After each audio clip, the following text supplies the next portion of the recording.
Motorola এবার কি সত্যি খেলাটা ঘুরিয়ে দিল, নাকি কাগজে কলমে সবকিছু দুর্দান্ত কিন্তু বাস্তবে গিয়ে সেই আগের গল্প?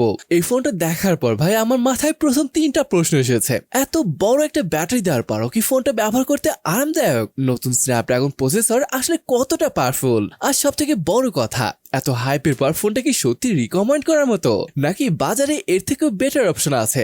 আচ্ছা, মোটরোলা ঠিক কোথায় কম্প্রোমাইজ করেছে, আর প্রাইস হিসাবে এই ফোনটা কি ঠিকঠাক? এর সবই আজ দেখবো, তাই ভিডিওটি একদম শেষ পর্যন্ত দেখুন, কারণ শেষে আমি বলবো এই ফোনটা কারা কিনবেন আর কারা একদম এড়িয়ে যাবেন। চলুন শুরুতে কথা বলি ফোনটির ডিজাইন নিয়ে। দেখেন, একটা ফোন যতই পাওয়ারফুল হোক, হাতে নেওয়ার পর যদি প্রিমিয়াম একটা ফিল না আসে, তাহলে সেই ফ্ল্যাগশিপ এক্সপিরিয়েন্সটা অনেকটাই অসম্পূর্ণ থেকে যায়। মোটরোলা H70 Max যখন আপনি হাতে নেবেন, প্রথম যে জিনিসটা চোখে পড়বে সেটা হলো এর গ্লাস স্যান্ডউইচ ডিজাইন। সামনে এবং পিছনে কর্নিং গোরিলা গ্লাস 7i, মাঝখানে এয়ারক্রাফট গ্রেড অ্যালুমিনিয়াম ফ্রেম। মানে শুধু দেখতেই নয়, বিল্ড কোয়ালিটিতেও মোটরোলা কোনো অভাব রাখেনি। লাস্ট কবে এমন বিল্ড দিয়েছে মোটরোলা আমার ঠিক মনে নেই। জানেন, তারা সবসময় প্লাস্টিক আর লেদারের ব্যাগ দিয়ে থাকে। আরো একটা ভালো বিষয় হলো ফোনটিতে IP68 এবং IP69 এর water and dust resistance certified, অর্থাৎ শুধু হালকা বৃষ্টি নয়, কঠিন পরিবেশও এটা অনেক বেশি নিরাপদ। সঙ্গে রয়েছে military grade MIL STD 810 certification, যা প্রতিদিনের ব্যবহারের অতিরিক্ত আত্মবিশ্বাস যোগ করবে। মানে আপনি জানেন, সামান্য পানিতে ফোনে কিচ্ছু হবে না। তবে মনে রাখবেন, এই সার্টিফিকেশন থাকলেও ইচ্ছাকৃতভাবে ফোন ফেলে পরীক্ষার চেষ্টা করতে যাবে না, ঠিক আছে? এখন কথা বলি ইনহ্যান্ড ফিল নিয়ে। ফোনটির ওজন 222 গ্রাম। সংখ্যাটা শুনে হয়তো একটু বেশি মনে হতে পারে, আর সত্যি বলতে প্রথমবার হাতে নিলে ওজনটা অনুভব করবেনি, কিন্তু এর পিছনে একটা বড় কারণ আছে। 7100 mAh সিলিকন কার্বন ব্যাটারি। এত বড় ব্যাটারি থাকার পরও মাত্র 8.3 মিলিমিটার থিকনেস ধরে রাখা সত্যি প্রশংসার দাবি রাখে। সিলিকন কার্বন টেকনোলজি ব্যবহার করার কারণে মোটরোলা তুলনামূলক পাতলা বডিতে এত বড় ব্যাটারি দিতে পেরেছে। আচ্ছা, এবার পোর্টসের বাটনে বললে বটমে রয়েছে SIM card tray, microphone, USB type C port আর স্পিকার গ্রিল। রাইট হ্যান্ড সাইডে রয়েছে পাওয়ার বাটন আর ভলিউম রকার। উপরে নয়েজ ক্যান্সেলিং মাইক, ডলবি অ্যাটমসের ব্যান্ডিং আর এয়ার ভেন্ট। আর লেফট হ্যান্ড সাইডে রয়েছে AI কি। ডিজাইনের পর এবার আসি ডিসপ্লেতে, আর বলতেই হবে মোটরোলা এখানে সত্যি ভালো কাজ করে দেখিয়েছে। 6.82 ইঞ্চের QHD প্লাস অ্যামোলেড ডিসপ্লেটা দেখতে দারুণ শার্প। ইউটিউব, নেটফ্লিক্স কিংবা ফেসবুক যাই চালান না কেন, কালার ডিটেল দুটোই চোখে পড়ার মতো ভালো লাগে। তবে যে জিনিসটা একটু অবাক লেগেছে, মোটরোলা ডিসপ্লে কিন্তু সবসময় কার্ভড হয়, বাট এখানে কার্ভ নয় ভাই, ফ্ল্যাট ডিসপ্লে ব্যবহার করা হয়েছে। এটা ভালো বিষয়। তার উপরে আছে 144Hz রিফ্রেশ রেট, ফলে স্ক্রলিং আর অ্যানিমেশন একদমই স্মুথ হবে। গেমিং এর সময় টাচ রেসপন্স বেশ ফাস্ট মনে হয়েছে। আর এটা কিন্তু LTPO ডিসপ্লে, এর মানে এখানে ডাইনামিক রিফ্রেশ রেটের সাপোর্ট পাচ্ছেন।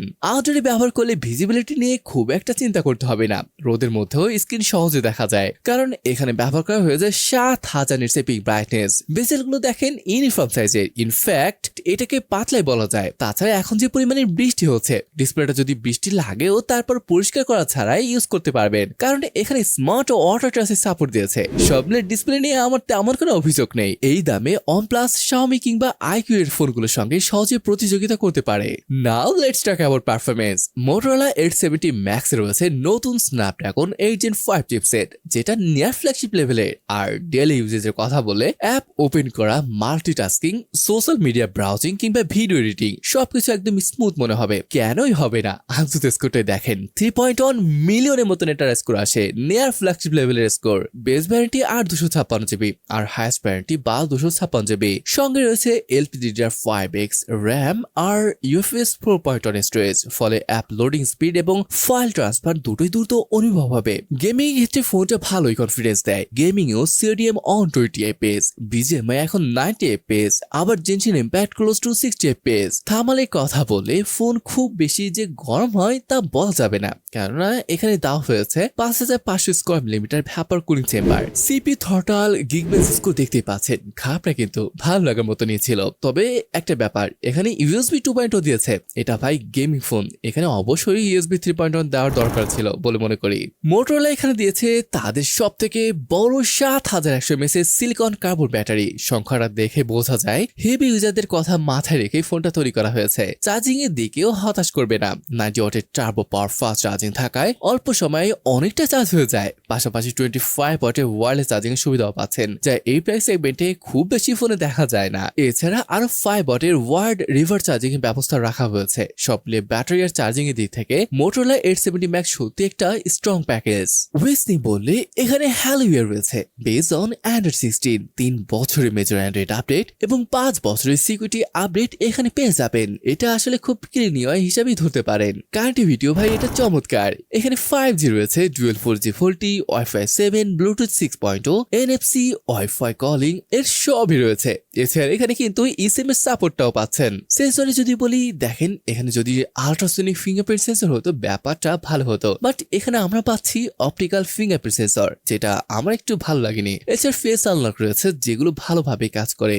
মাল্টিমিডিয়া ভাই চমৎকার হবে। এখানে প্যাটার্ন ভ্যালিডেটেড কালারের স্বাদ নিতে পারবেন। এছাড়া স্টোরেজ স্পিকারের সেটআপ রয়েছে যেটা ব্যালেন্স এবং এটার কোয়ালিটিও ভালো আসে। চলুন এবার আমরা এটার ক্যামেরার কথা বলি। Motorola 870 Max রয়েছে 50 মেগাপিক্সেলের সনি লিথিয়া 710 মেইন সেন্সর। আর ভালো খবর হলো এতে ভয়েস রয়েছে, তাই দিনের আলোতে ছবিতে ডিটেল, কালার আর ডাইনামিক রেঞ্জ বেশ ভালোই পাওয়া যায়। প্যান্টন কালার ভ্যালিডেশন থাকার কারণে ছবির কালারও অনেকটা ন্যাচারাল দেখায়। সেকেন্ড যে ক্যামেরা সেন্সর রয়েছে এটাই 8 মেগাপিক্সেলের একটা আল্ট্রা ওয়াইড সেন্সর, আরেকটা আছে 2-in-1 সেন্সর। পোর্ট্রেট মোডে সাবজেক্ট ডিটেকশন বেশ অ্যাকুরেট, আর ব্যাকগ্রাউন্ড বেলাটা দেখতে বেশ সুন্দর লাগে। সেলফি ক্যামেরা দিয়েও সোশ্যাল মিডিয়াতে আপলোড করার মতো শার্প আর ন্যাচারাল ছবি পাওয়া যায়। ন্যাচারাল মানে ওই রকম না, কিছুটা স্যাচুরেটেড বুস্টেড টাইপের ফটো আসে। নাইট মোডের কথা বলতে হবে, কম আলোতে ক্যামেরা ভালো পরিমাণ ডিটেল ধরে রাখতে পারে। যদিও একেবারে ফ্ল্যাগশিপ ক্যামেরা এক্সপেরিয়েন্স আশা করলে একটু বেশি প্রত্যাশা হয়ে যাবে। ভিডিও রেকর্ডিং এর জন্য 4K 60 এর সাপোর্ট রয়েছে, আর ভয়েসের কারণে হ্যান্ড হেল্ড ভিডিওতেও বেশ স্টেবল থাকে। যারা শর্ট ভিডিও বানান তাদের জন্য এটা অবশ্যই প্লাস পয়েন্ট। ফ্রন্ট ক্যামেরা দিয়ে 4K 30 fps এ ভিডিও শুট করতে পারবেন। এছাড়া এখানে ভিডিও হরিজন্টাল অপশন রয়েছে, মানে আপনি যেভাবে ফোনকে নাড়াচাড়া করেন না কেন এভাবেই স্টিল লক হয়ে থাকবে। সব মিলে ক্যামেরা পারফরমেন্স ব্যালেন্স। এটা ক্যামেরা কেন্দ্রিক ফোন না হলেও ডেইলি ফটোগ্রাফি আর কন্টেন্ট ক্রিয়েশনের জন্য নিশ্চিন্তে ব্যবহার করা যাবে। এবার আসি সব থেকে গুরুত্বপূর্ণ প্রশ্নে, এই ফোনটা কি আপনার টাকার সঠিক মূল্য দিতে পারবে?